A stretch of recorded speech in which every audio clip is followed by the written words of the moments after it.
Yo, what is up, 24/7 Buff Fandemonium? It is an hour and 20-ish minutes away from kickoff. It's Tuesday night, and you're watching Sunday Sessions, the exclusive pregame show of the Buff Fan Base Network and 24/7 Buff Fandemonium. Usually I'm joined by my boys Scooter Magooter and Ryan Thomas of the Thomas Takes Sports podcast. We'll see if RT will hop on here in a little bit.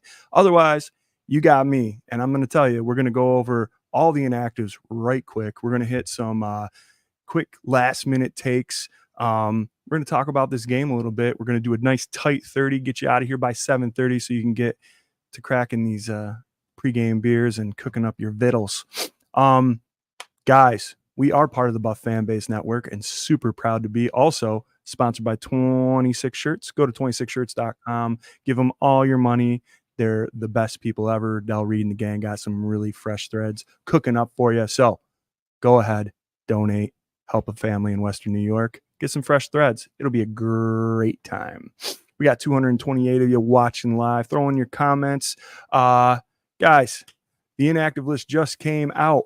I will tell you, I don't think there's any surprises. Let me know what you think. Taron Johnson, we knew it. He's out. Buffalo Joe, again, second week in a row. Guys, we talk about this on Sunday Sessions. Also, the K-Gun report. Buffalo Joe's one of those guys, man. I think he's going to get his crack like week 4, week 5, maybe if he has some good practices, maybe if some stuff goes his way, shows a flash, he might get activated, and maybe we'll see him like later part of the quarter of the season or halfway through. But I think unless he really flashes, this is where he's going to live for a while. Dufan Ulufusio, that guy. EDU, he's out. Javon Solomon, I think there was another thing. We pretty much figured he was going to be out. Ryan Vandemark, he was off on the inactives last week as well, which was 4 days ago. And Dwayne Smoot, who is battling an injury. So as far as I'm concerned, to me, this list does not really bother me in any way except for Taron Johnson, which we already knew it was coming. We're going to see, man. It's time for people to step up and do their business. And, we got that high-flying, high-scoring Miami Dolphins offense to contend with here in about an hour and 20. Miami's inactives, Ethan Bonner, cornerback Raheem Mostert, which we knew Achane was going to be a question mark. He is active. He's not on this list. Channing Tindall, he's a linebacker. He is inactive. Mohamed Kamara, linebacker, inactive. Andrew Meyer, offensive lineman. And Malik Washington, wide receiver, also inactive for the Miami Dolphins. Let's see what we got in the comments here. We got our boy Adam saying, let's go. What's up, Adam? Let's go. John saying, hello, Bills fans, mount up. It's time to circle some wagons. Hell yeah. This is a big game, man. Week 2, going down a short week, a short turnaround, heading down to Miami. They say it's hot as balls down there right now. The sun hasn't set quite yet to cool it down. But I was hearing it was in the high 80s, felt like 90 in some spots. So hopefully the sun's going to come out and chill her down. Our boy Harold Fuller, I'm at Highmark to watch the game in the club. Hell yeah, I heard they were doing that, man. That's awesome. You have to let us know what that experience is like. You guys, also, you can check our regular show, the K-Gun Report, out every Tuesday at 8 p.m. right here on the Buff Fan Base Network as well. All right, Lou RQ, hello, Swank. What's up, brother? There's no R's in that one, man. Hello, how are you doing, brother? We got my boy Corey Blaine saying, game day, ladies and gentlemen. Let's fucking go. I agree. Let's fucking go. Ready for a great game. Adam, very humid, I guess. Yes, sir. Absolutely. That's what I'm hearing. I was listening to a little bit of the pregame on WGR. Chris Brown is in the booth. I guess it's a really tiny booth. And it's so hot and ridiculously humid in there, and it's crunched in. So they got Brownie and then the producer and our boy, the big center. You know what I'm saying? So they're all shoulder to shoulder in there. Guys, exclusive right now. He never lets me down. I love him so much. You love him. I love him. Mr. Ryan Thomas of the Thomas Takes Sports podcast. What's up, RT? What's going on, Swank? I'm so sorry I'm late, Oh, you good, fellas. dude. You're good, man. No worries. I'm just Ladies glad and you're here, gents. man. Glad I made it. Glad I made it. Hell Go yeah. Bills. Let's Go go. Bills. Yeah. I was just rolling through the inactives, taking a little bit of comments here. No big surprises, man. Have you seen the list? I did. Yeah, yeah. Yep. Yep. Obviously, Taron Johnson, to me, we knew he was going to be out. It's still a huge bummer. But what do you think? Did you like what they did to fill that gap last week? Honestly, I think that was the biggest moment of the game that closed the show was Jamarcus Ingram and Yeah. his big play. And Yeah. honestly, goes to show you, we talk about it all the time. Sean McDermott's got that right mix of when to use certain players, and that's what made a guy like Taron Johnson the household name that he is in the first place with Yes. that nickel role. So, guys need to step up, and it's even cooler to have 3 UB guys on this team that can play football really well at the highest level. So I'm all about next man up, whether it's Dorian Williams, whether it's Jamarcus Ingram, whether it's whoever it may be. Yeah. Next man up. You got Cam to Lewis. perform at the highest level. Cam Lewis, right? Got to perform. Absolutely. Yeah. And I think they did show out. And Ingram is a guy that people have been high on for a couple of years now. Right. Flashes in training camp, a darling. Everybody chomping at the bit for him to get his opportunity. Guess what? He's got it. So, yeah, big play to end the game last week. It's so weird to say that. 4 days, dude. Like 4 days ago. Way back last week. And then next week is on Monday. I know. Now it's Monday, but next Monday. It's a long week, man. Yeah. It's kind of nice. I did hear, I was listening to WGR. I was telling these guys, man, it's kind of nice that it happened this early in the season, right? Like, I know Josh, his left hand, blah, blah. He wasn't on this list. He was never going to be on this list. He's all good. He's got a little padded glove on his left hand. I think he'll be fine. It's just one of those things where, like, it's so early in the season, you're probably feel as good as you're going to feel for the rest of the season. And, you're as healthy as you're going to be team-wise. Sure. So let's roll. I think it's a good spot to get this game and get down there and show them what's up. Yeah, and it kind of goes to the thought that Josh Allen is in a new territory now. The doubters that doubt him, those people are silly. They probably think the earth is flat. That there's a lot of there's a lot of adage verbiage that I could add to the thoughts that they might have, but especially in this time of year, as we're early in this season, we see the reports that he's voted the most overrated player. I'd like to see who made that vote, but who made those votes, I should say. But he's in this new territory where he's a franchise guy, Madden cover, all that stuff last year, and now he's in this new territory where it's like Brett Favre, Peyton Manning, Tom Brady. Yeah, there's a very select few guys that have been able to stand toe to toe for as long as he has. I mean, we're in year 7 now. This guy's he's not old by any stretch. He's in his prime, and he knows what's at stake each and every week. He knows that each week he's got to be out there to give the Bills, the team that he is the quarterback of, the best chance to win, just like Brett Favre did, just like John Elway did, just like Peyton Manning, Tom Brady. The list goes on, and those are the legends. Dan Marino, the legends of the sport. Jim Kelly, can't forget Jimbo. I mean, he's one of the toughest SOBs of all time. So it's definitely nice to know that our quarterback is going to do whatever it takes to stay on the field.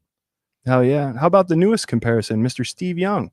Joining the history book with Mr. Steve Young here for the most the most games with 2 rushing, 2 passing at least. 2 rushing, 2 passing, 4 career games, which I think that's pretty incredible. And that's another legend of the game. He was an innovator. I think he was before his time, to be quite honest with you. So now that there's guys that he is in the crosshairs of historically, I think when it's all said and done, he's going to have every record for a quarterback that the Bills have currently. He's got a lot of them already, and that's due to him being ready, willing, and able to be out there each and every week. Absolutely, guys. Let's get into this game a little bit. 7-10. We're going to keep it a nice tight 30, just like we did on Sunday here. Buffalo Bills heading down to Miami in the heat and the humidity right now. I was telling you, man, the sun hasn't gone down. They're saying it's still in the upper mid 80s down there right now. So hopefully that sun will hit, cool it off. It'll be real nice about halftime probably. RT, man, I love both sides of the ball. I could talk about the Bills as a whole unit for the next 3 hours, but since we only have about 7.5 minutes right now to focus on one side and then 7.5 on the other, let's roll with the offense, man. Did you like what you saw on Sunday? How does it translate to today? And what's it look like? Honestly, the first half of the game had its frustrations, but I think a lot of that had to do with a very generous gift of a call from the refs to the Arizona Cardinals that put Yeah. a touchdown on the board that should have never been. I'll start off with that. Secondly, the Josh Allen fumble. The Bills were driving. They were moving the football. Josh Allen, ball falls out of his hand. He bumps into somebody. The pocket collapsed around him.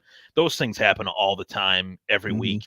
We just see it in that moment. And I actually can't remember a time where that's actually happened to Josh Allen previously in that kind of capacity.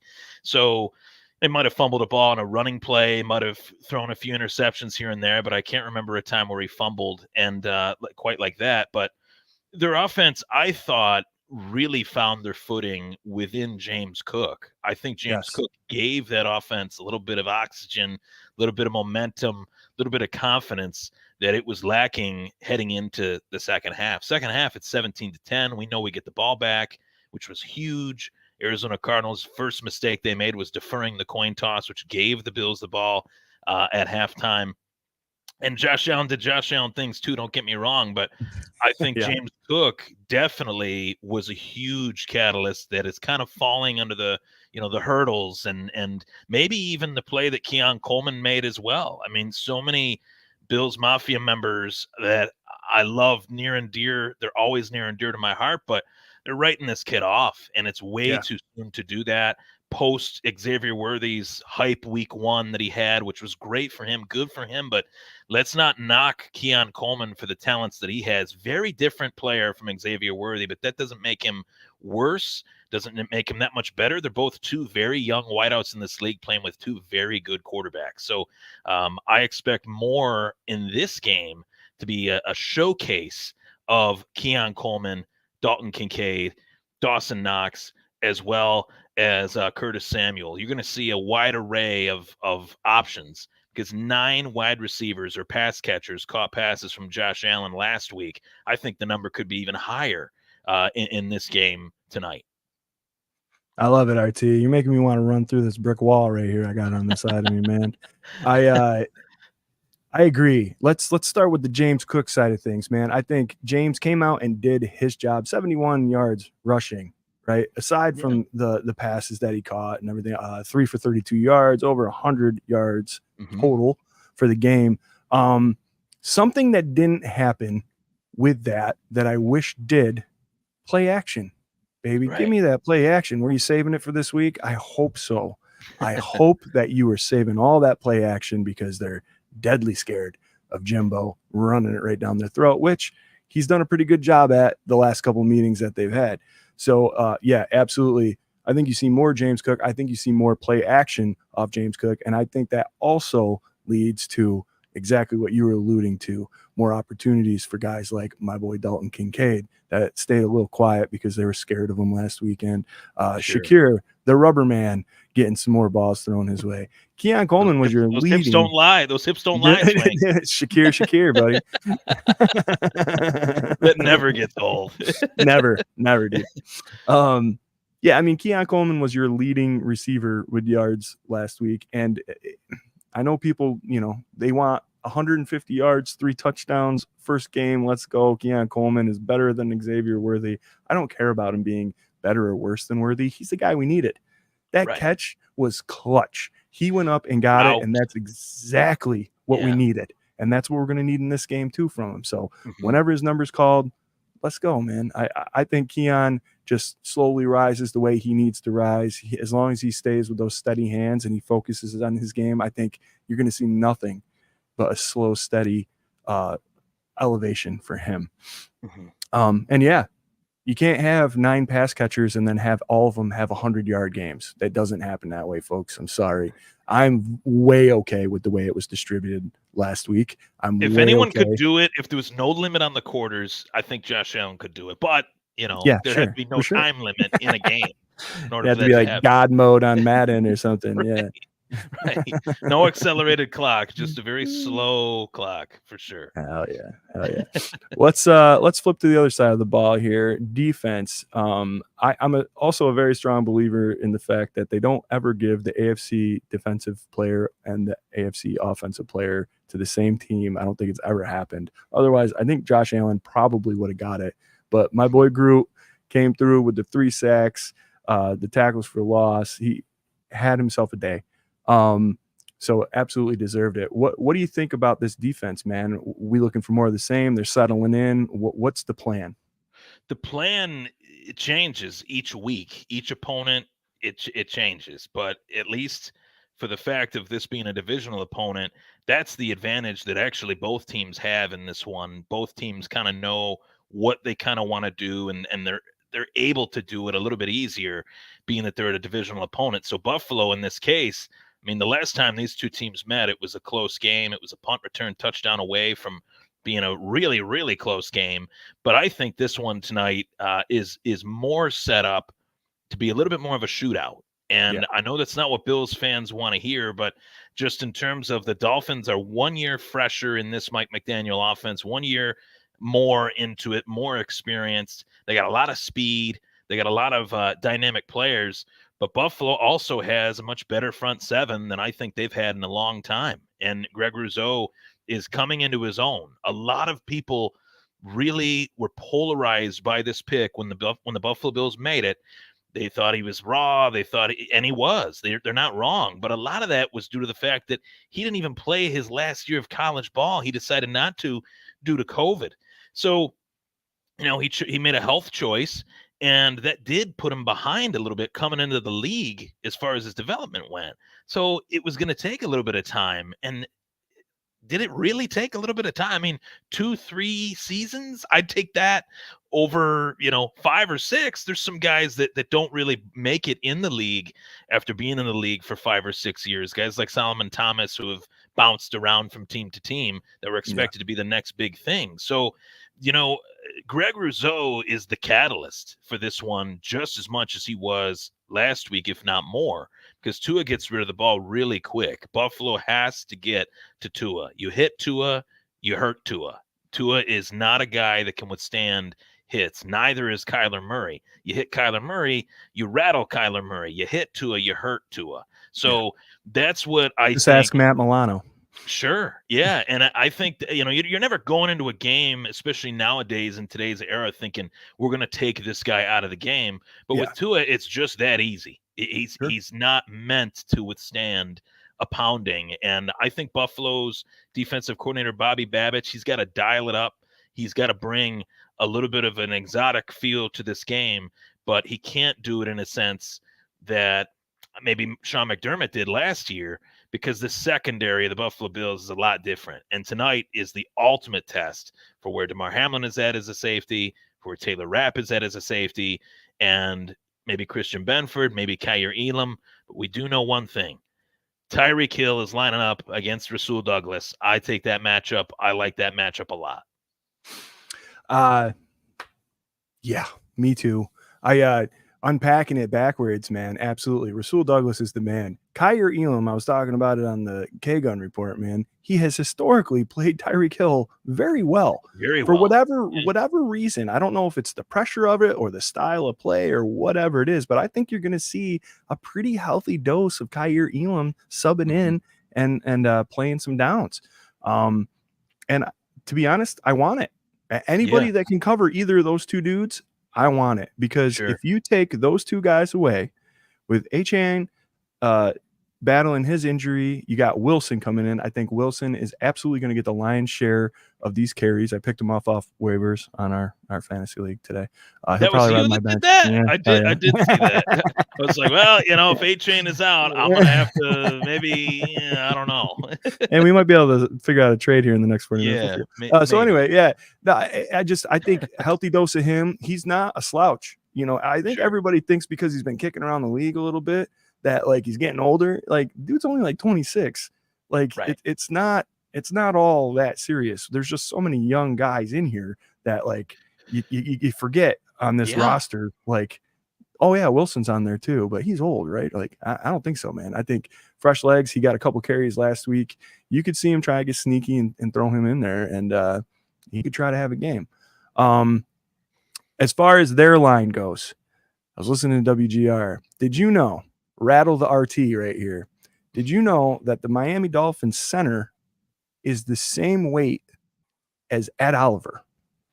I did read that, and I also know that, I mean, they have had a change in offensive linemen in and out. They paid a lot of money to Teron Armstead, who's been in the league for what feels like, I remember him back in like Madden 09. It's been a long time Yeah. that dude's been in the A league, long and time. they've made jokes that he's a 15-year NFL vet. He looks like he's a 50-year NFL vet. He Yeah. looks physically like he needs to hang him up. So I don't believe, and I mentioned it briefly with Tua. That's why Tua gets rid of the ball so quickly, because not only does it keep him protected, but if he were to hang in the pocket, he's going to get hit. That line is not Absolutely. good enough, and that's why that offense is geared so much towards speed out in space. Devin Achane 7 catches here, Tyreek Hill 4 or 5 catches in the first half, and Jalen Waddle coming off of a concussion last week. So I don't know what he'll bring. Maybe the dust bunnies are not floating around up there anymore, but you never know. Yeah, absolutely. You just never know. For me, Miami has not invested in their offensive line. They've they've invested heavily on their speedsters on the outside and in the backfield. So yeah, the quick, 2-second drops, get it out of your hands as quick as you can. Fine. That's all fine as long as these dudes are open. I'd say our DTs didn't get their name called very often this last week. Daquan had a nice swatted pass. Other than that, you didn't hear Eddie's name called once. And I think that he's a guy that's ready to eat. And I think if you can push the center of that line right back into his lap, that's going to give maybe not Groot, because I think Groot's getting double teamed all night, but maybe, crazy enough, Von Miller on the other side is going to be single team. Maybe Epinesa, a fast, quick little rabbit of a guy, is going to be single teamed on the other side. You might see a lot happening because they don't know what to do with Groot. And if you can get some pressure up the middle, you'll take away the run game. You'll get Tua rattled. Here we go. I think to me, that's the formula that I want to see from this defense. If they're able to accomplish that, it won't be a shootout. That's the way I look at it. That's their best way to not only winning the game, but to achieving a blowout. And let's be honest. I mean, it's not lost on me, the narrative heading into this game. Miami, rightfully so, has said that they are not the beast of the East until they take down the beast of the East. I respect Miami actually for that, tip of the cap. That was, pretty courteous. But when it's all said and done, it's Bills and Dolphins. And there was a report out there that only 44% of Bills Mafia were in the stands in Miami. I tend to think that those statistics are a little flawed. I would venture to guess maybe 64, 74%, and nobody in the nosebleeds in Miami. That's for sure. Isn't it crazy? It's just so crazy because Miami is not a bad team, as much as I want them to be a bad team. But they're a good team. They're a good team. Yeah. So how are they not filling a stadium at this point? I mean, what is happening? Like, they didn't fill it when they were bad, and now they're good and they still don't fill it. Like, can you ever imagine that happening here? I could not ever imagine. When it was bad, it was filled. When it was bad, and I was going to games during the playoff drought with my cousin Doug and my cousin Rob. I mean, I was like afraid for my life. It was so busy. Like, literally, I was afraid I'd get knocked over as a 9 or 10-year-old and I'd get trampled to death because there was so many people in those little, atriums in between the sections. That was before they remodeled it. You would have been a permanent part of the stadium, though. At least that would I would have been stepped into the concrete, so to speak. Yeah, it was scary.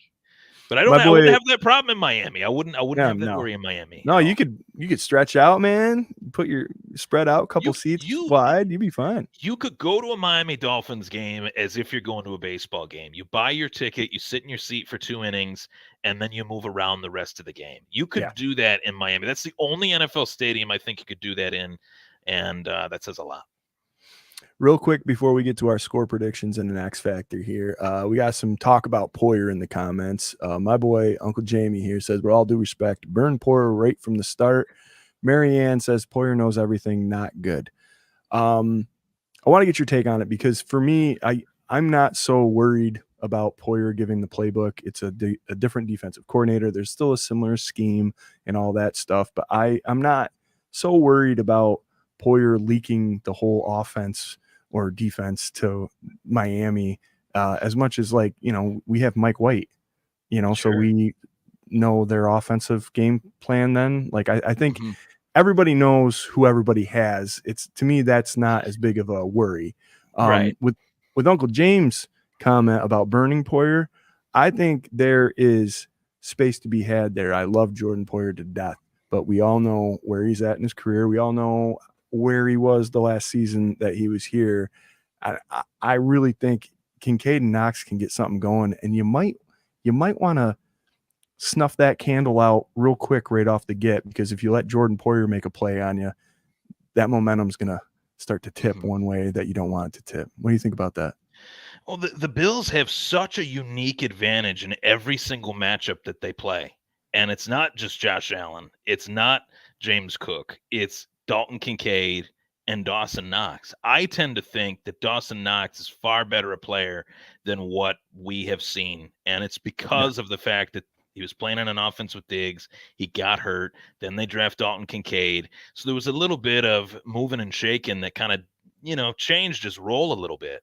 But I tend to think that it's extremely tough for two defenses, whether it's Buffalo's defense covering Aaron Hernandez and Rob Gronkowski for those years, or Miami's defense covering Dalton Kincaid, who is arguably more athletic than even a Travis Kelce, especially now, or even a George Kittle, even now as well. So Dawson Knox is like the afterthought in this offense, where I think Josh Allen wants to just be methodical and he doesn't want to have to do too much and take some hits because he's got this glove on his hand and he just wants to play a methodical West Coast offense. Those are the guys that you get the ball to. And that's what'll really hurt Miami's defense. That's what's going to wear down any defense that Buffalo plays against this year. So that's just my take on a different level that Buffalo's offense has. And to Jordan Poyer, you know, we all love him. We all respect the time that he put in here, but he's not the player that he was last year. He's not the player that he was the year before that. It's just the law of age, especially in the National Football League. It's just what it is. NFL, they say it stands for not for long. In Jordan Poyer's case, he's been around a long time. He's had a great career. So I think Buffalo's going to do what they got to do. They're not going to be worrying about Jordan Poyer. Jordan Poyer is not going to be worrying about Buffalo in the sense of trying to make an example. This is a football game, us versus them, Dolphins, Bills, Dolphins, and we're just going to let it fly. It's a heavyweight title fight, two really good offenses, two very savvy coaches in their own way, and may the best team win. And I think that's the Buffalo Bills. Ooh. Well said, RT. Well said. Look, we're at 7:29. I'm trying to keep it a tight 30, so let's roll through these. I need a quick X factor and a score prediction, and we're out. What do you got, buddy? Quick X factor. I'm bringing out the dry erase board once again. Let James Cook. I almost forgot about the erase board. It's so good, dude. It's so good. That's gonna be a staple of the show from here on out. Let James Cook do his thing. The guy's shifty. He can shake and bake. He's got what it takes, and I'm excited to see Buffalo utilize him, I think, early and often in this game. Fantasy owners will be happy with tonight's effort from James Cook. I love it. My X factor tonight, I'm going on the defensive side of the ball. I already wore the jersey. I already sang his praises. Eddie-O getting all that pressure right up inside. You're going to see him really make a name for this season, for this version of Ed Oliver tonight. And I think it's going to be fun to watch. I think you're going to see him get to the quarterback once and pressure him 3 times at least. So let's go. What do you got for a score prediction there, RT? I mentioned it'll be a shootout. I tend to believe that it will be. I think Buffalo is going to win this one, though, 34-30. I think that they're going to get that 34 spot once again, another week. Josh Allen reviving this offense in the second half. It's going to be tight from the first half to the second. It's going to be tight throughout, but I think Buffalo will hold on to their lead and win this game. I like it. I'm tending to go more towards a little bit of a closer to a not quite a blowout, but a hearty win. Hardy, and I like and that actually, word, yeah.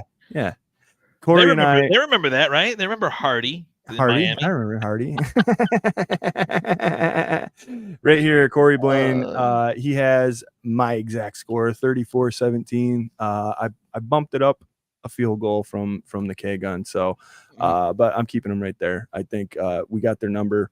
We've had their number. I was at the game that they played the first game in Buffalo last year. I remember the crazy that. Stephon Diggs wiggle out and the score and all that. I think early on the Bills absolutely have them. I think it takes a little bit of the season going and getting along for the Dolphins to really dial in on what they want to do with the Bills. So let's go 34-17. Corey and I got that right there for you.